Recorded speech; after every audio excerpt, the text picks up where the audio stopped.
Brent along Aaron Drive. An ongoing investigation has led to 3 arrests after serious allegations involving children. Court records reveal only part of the story, and right now there are many questions. ABC 3340's Gracie Johnson breaks down what we know and what authorities aren't saying. The investigation began in early February. Since then, authorities have made multiple arrests and filed several felony charges, yet key details surrounding the case are still unclear.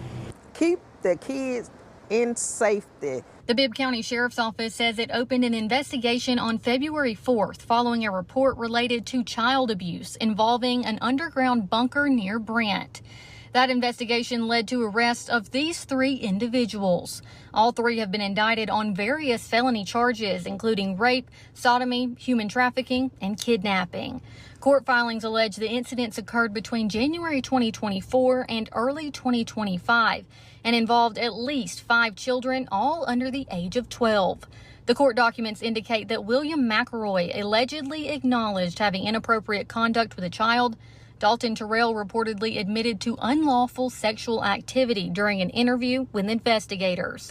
And Andres Trejos Velázquez is accused of distributing explicit images and facilitating contact between victims and others.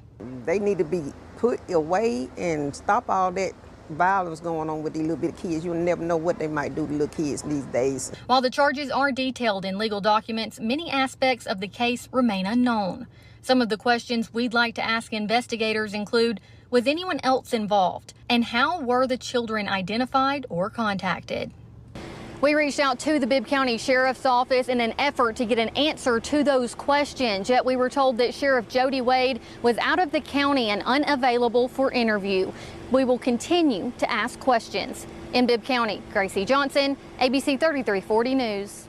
All 3 individuals are behind bars at the Bibb County Jail. This is a developing story we will continue to stay on top of, and we'll bring you updates as we learn more.